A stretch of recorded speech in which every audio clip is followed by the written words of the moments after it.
कि काश मेरा भी रूप सलोना हो जाए, काश मेरा भी रूप सलोना हो जाए, कद भले ही मेरा बौना हो जाए, और होली में इनकी बीबी को गले लगा लूं, भले चाहे हमको कोरोना हो जाए।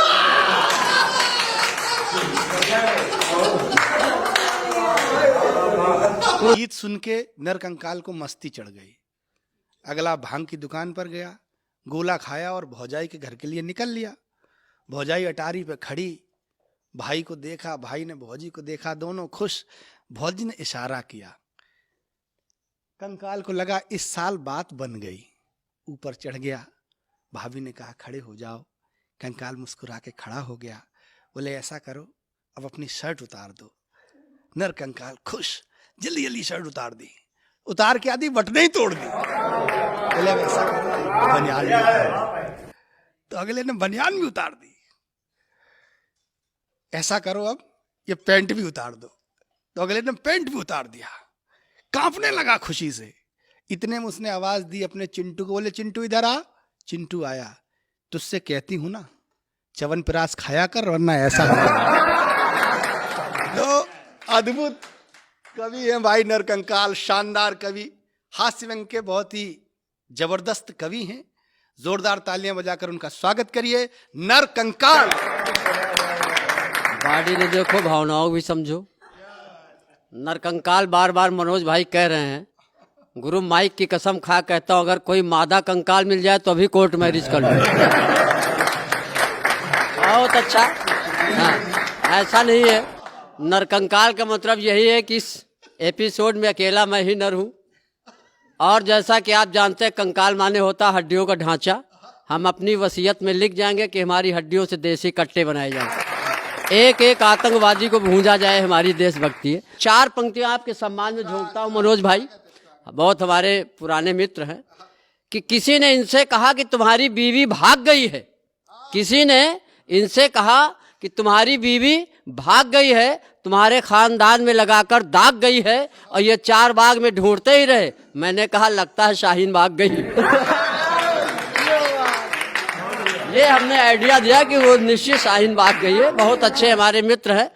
बोले कि सड़े हुए अचार का मुरब्बा बना गई, घर को मेरे वो कचरे का डब्बा बना गई। शादी को हुए थे अभी केवल महीने 4, जाने वो किस हिसाब से अब्बा बना गई। बहुत बढ़िया नरकंकाल जी, स्वागत है। जी जी, बहुत। आप जो है ऐसा नहीं है, हम जहाँ पे आपकी वाइफ की डिलीवरी होती है वहीं पर मैं वार्ड बॉय था। तो ये समय मुझे मालूम है। एक बात, बहुत पहले कुमार मनोज जी हमें मिले तो देखा ये घर में कपड़े धो रहे थे। तो हमने इनसे कहा आप देश के इतने प्रतिष्ठित ओज के कवि हो, बढ़िया प्रशस्त स्टूडियो का संचालन कर रहे हो, आप कपड़े धोते हो, शादी कर लो। तो इन्होंने शादी कर ली। फिर जब इनके घर गए तो देखा फिर भी ये कपड़े धो रहे थे। हमने इनसे कहा भाभी जी कहाँ, आप क्यों कपड़े धो रहे हो? बोले गौर से देखो, पैंट शर्ट नहीं धो रहा हूँ, साड़ी ब्लाउज धो रहा हूँ। तो ये भाई बहुत अच्छे हमारे मनोज भाई। थोड़ा सा तो होली में भी हमारे निर्मल जी ने, अब निर्मल जी को देखो, हमें देखो, चेसिस में बड़ा अंतर लगेगा। ये होली ने इनका बुरा हाल किया। कुछ ऐसा भी हमको भी हो गया। निर्मल जी, ये हम जब आए तो निर्मल जी हमको कह रहे थे यार तुम तो सूखे हुए कंडे लगते हो। इन्होंने कहा कि तुम सूखे हुए कंडे लगते हो। हमने कहा आप तो डायनासोर के अंडे लगते हो। तो ये सब सारी चीजें जब मैं आया तो मनोज जी ने हमसे कहा कि तुम तैर लेते हो। हमने कहा हम तो नहीं तैर पाते। बोले तुमसे तो अच्छे कुत्ते हैं जो तैर लेते हैं। हमने कहा आप तैर लेते हो? बोले हाँ। तो हम कहा तुम में और कुत्ते में फर्क ही क्या? लेकिन वैसे मैं बता दूं, हमारे यहाँ एकता के लिए बहुत कुछ कहा जाता है, लेकिन मैंने एकता अगर सीखी है तो कुत्तों से सीखी है। एक कुत्ता भौंका, दूसरा चौंका, तीसरा और जोर से भौंका, हम चौंके। हमने एक कुत्ते से पूछा है क्या बवाल है? उसने कहा चुप रहो, बिरादरी सवाल है। तो कुत्तों से बहुत कुछ सीखना चाहिए हमें। बहुत अच्छी बात कह रहे थे भाई मनोज जी, बहुत अच्छा लगता है। और 4 पंक्तियां पहले मैं आपको झोंक रहा हूं कि काश मेरा भी रूप सलोना हो जाए, काश मेरा भी रूप सलोना हो जाए, कद भले ही मेरा बौना हो जाए, और होली में इनकी बीबी को गले लगा लूं, भले चाहे हमको कोरोना हो जाए।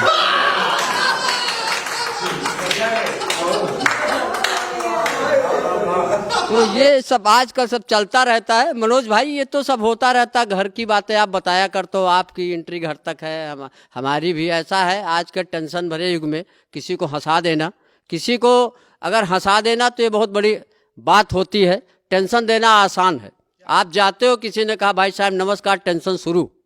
अगर उसने गलती से पूछ लिया भाभी जी के क्या हाल, तो आप कोमा में चले जाओगे। तो इसलिए बहुत अच्छा। एक बार एक पड़ोसी मनोज जी के यहाँ आया, उसने कहा यार मेरे यहाँ मेहमान आए हैं, एक चारपाई दे दो।